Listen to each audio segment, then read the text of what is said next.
சென்னையில் உலக முதலீட்டாளர்கள் 2 நாள் மாநாட்டை முதலமைச்சர் எடப்பாடி பழனிசாமி துவக்கி வைக்க உள்ள நிலையில் அதற்கான ஏற்பாடுகள் குறித்து செய்தியாளர் யாதவ் தரும் தகவல்களை கேட்கலாம். யாதவ், மாநாடு எத்தனை மணிக்கு துவங்க இருக்கிறது? அதற்கான ஏற்பாடுகள் என்னென்ன நடைபெற்றுக் கொண்டிருக்கின்றன? விவரங்களை பதிவு செய்யுங்க.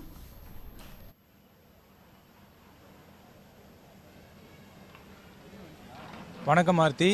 உலக முதலீட்டாளர் மாநாடு, இரண்டாவது உலக முதலீட்டாளர் மாநாடு இன்னும் சற்று நேரத்தில் துவங்குகிறது. சரியாக 10 மணிக்கு துவங்குகிறது.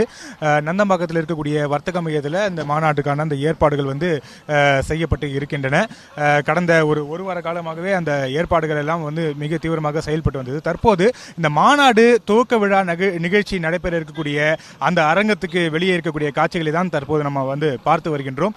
இன்னும் சற்று நேரத்தில் சரியாக 10 மணிக்கு இந்த மாநாடானது முதலமைச்சர் திரு எடப்பாடி பழனிசாமி அவர்கள் திறந்து வைக்கப்பட இருக்கின்றன. இந்த மாநாட்டுக்காக பங்கேற்பதற்காக பல்வேறு நாடுகளுடைய முதலீட்டாளர்கள் இந்த அரங்கத்துக்கு வந்திருக்கிறார்கள். சட்டமன்ற உறுப்பினர்கள், நாடாளுமன்ற உறுப்பினர்கள், இங்கே பன்னாட்டு முதலீட்டாளர்கள் நிறுவனங்களை சேர்ந்த அதிகாரிகள் எல்லாம் இந்த மாநாட்டில் கலந்து கொள்வதற்காக வந்திருக்கின்றார்கள். அவர்களை வரவேற்று உள்ளே அழைத்து செல்லக்கூடிய அந்த காட்சிகளை தான் தற்போது பார்த்து வருகின்றோம். இன்றைய அந்த மாநாட்டை பொறுத்த வரைக்கும் உலக முதலீட்டாளர் மாநாட்டில் இங்கே பங்கேற்கக்கூடிய நாடுகளை பொறுத்த வரைக்கும் Australia, France, Japan, south Korea, Singapore, Britain, இந்த 6 நாடுகள் இந்த உலக முதலீட்டாளர் மாநாட்டில் பங்கேற்க இருக்கின்றன. இந்த 6 நாடுகளுடைய முக்கிய அதிகாரிகள் எல்லாம் மேடையில் அமர வைக்கப்பட இருக்கின்றார்கள். முக்கிய நிறுவனங்களுடைய முதலீட்டாளர்கள் எல்லாம் மேடையில் அமர வைக்கப்பட இருக்கின்றார்கள். முதலமைச்சர் திரு எடப்பாடி பழனிசாமி இந்த மாநாட்டை துவக்கி வைக்கப்பட்ட பிறகு மத்திய அமைச்சர் நிர்மலா சீதாராமன் அவர்கள் தமிழ்நாடு வானூர்தி மற்றும் பாதுகாப்பு தொழில் கொள்கை 2019 வெளியிட்டு அதன் மீது உரையாற்ற இருக்கின்றார். ஏற்கனவே இந்த வல்லம் வடக்கால் அந்த பகுதியில் இந்த வானூர்தி பூங்காவுக்கான அந்த அடிக்கல் நாட்டப்பட்டு அந்த பணிகள் எல்லாம் மேற்கொள்ளப்பட்டு வருகின்றன. ஏற்கனவே 9 நிறுவனங்களுக்கு அனுமதி வழங்கப்பட்டு அந்த பணிகள் மேற்கொள்ளப்பட்டு வருகின்றன. இன்னும் 3000 கோடி ரூபாய் மதிப்பீட்டில் அந்த வானூர்தி பூங்காவானது விரிவுபடுத்தப்படும் என்று எல்லாம் தெரிவிக்கப்பட்டு இருக்கின்றன. இது ஒரு முக்கியமான ஒரு விஷயமாக பார்க்கப்படுகிறது. இந்த மாநாட்டை ஒட்டி கடந்த ஒரு மாதத்திலேயே 3 முறை அமைச்சரவை கூட்டமானது நடைபெற்றது.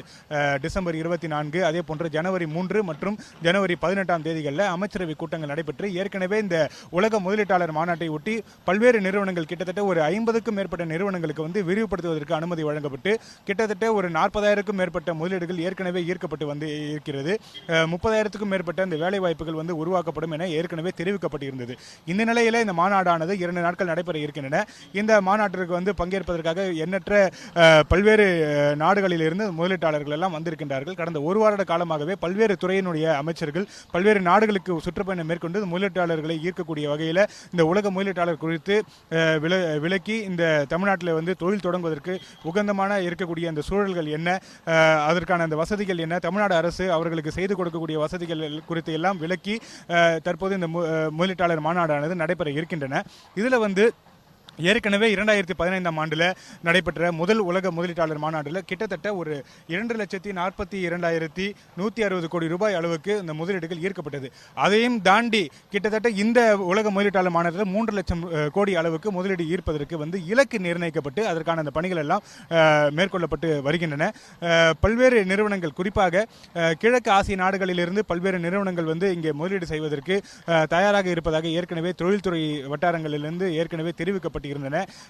அதையொட்டி கிட்டத்தட்ட இந்த ஆட்டோமொபைல்ஸ் நிறுவனம் வருங்காலத்தில் எலக்ட்ரானிக் வாகனங்களுடைய தேவை அதிகமாக இருக்கக்கூடிய காரணத்தினால எலக்ட்ரானிக் வாகனங்களை தயாரிக்கக்கூடிய இந்த நிறுவனங்கள், ஆட்டோமொபைல் நிறுவனங்கள் அதிக அளவில் இங்கே தமிழ்நாட்டில் முதலீடு செய்வதற்கு உத்தரவாதம் அளித்திருப்பதாக ஏற்கனவே தெரிவிக்கப்பட்டிருந்தது. அதே போன்று இந்த பிளாஸ்டிக் தடை தமிழ்நாடு அரசு பிளாஸ்டிக் தடை செயல்படுத்தப்பட்டு வருகிறது. கடந்த 1ஆம் தேதியிலிருந்து பிளாஸ்டிக் தடை அமலில் இருக்கிறது. அந்த பிளாஸ்டிக் தடை காரணமாக பிளாஸ்டிக் மாற்று பொருட்களை தயாரிக்கக்கூடிய நிறுவனங்கள் அதிகப்படியாக கிட்டத்தட்ட 35,000 கோடி அளவுக்கு அவர்கள் முதலீடு செய்வதற்கு பல்வேறு நிறுவனங்கள் உத்தரவாதம் அளித்திருப்பதாக தெரிகிறது. அதே போன்று உற்பத்தி துறை, எரிசக்தி துறை, சிறு குறு தொழில்துறை, தகவல் தொழில்நுட்பத்துறை, கைத்தறித்துறை, வேளாண், மீன்வளம் உள்ளிட்ட பல்வேறு துறைகள் சார்பாக இங்கே தமிழ்நாட்டில் முதலீடு செய்வதற்கு உத்தரவாதம் அளித்திருப்பதாக தெரிவிக்கப்பட்டு இருக்கிறது. 2 நாட்கள் மாநாட்டில் இன்று மாநாடு துவக்கி வைக்கப்பட்டு முதற்கட்டமாக முன்னதாக முதலமைச்சர் அவர்களால் இந்த மாநாடு துவக்கி வைக்கப்பட இருக்கிறது. அதை ஒட்டி மத்திய அமைச்சர் நிர்மலா சீதாராமன் அவர்கள் தமிழ்நாடு வானூர்தி மற்றும் பாதுகாப்பு தொழில் கொள்கை 2019 வெளியிட இருக்கின்றார். அதில் வந்து பல்வேறு முக்கிய அம்சங்கள் இடம்பெறும் என்று தெரிவிக்கப்பட்டிருக்கிறது.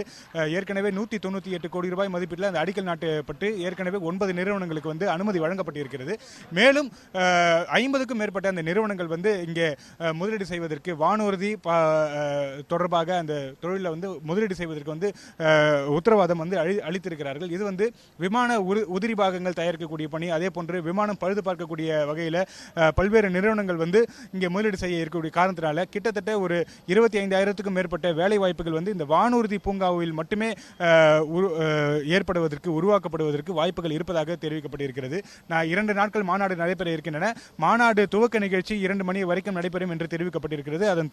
அதன் தொடர்பாக இந்த மாநாட்டு நிகழ்ச்சி நடைபெற இருக்கக்கூடிய பக்கத்து அரங்குகளில் வந்து கிட்டத்தட்ட ஒரு 250க்கும் மேற்பட்ட அந்த அரங்குகள் வந்து அமைக்கப்பட்டிருக்கின்றன. அந்த அரங்குகளில் வந்து பல்வேறு நிறுவனங்கள் இந்த மாநாட்டுக்கு வந்து பார்ட்னராக இருக்கக்கூடிய Australia, France, Japan, south Korea, Singapore, Britain உள்ளிட்ட நாடுகளை சேர்ந்த அந்த அரங்குகள் வந்து அமைக்கப்பட்டிருக்கின்றன. அவர்களுடைய தயாரிப்பு பொருட்களுடைய கண்காட்சி வந்து செயல்படுத்தப்பட்டிருக்கிறது. அது பொதுமக்கள் பார்வைக்காக வைக்கப்பட்டிருக்கின்றன.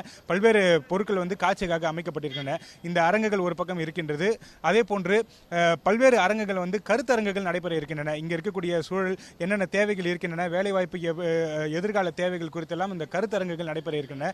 அதிலும் வந்து முக்கியமாக பார்க்கப்படுகிறது.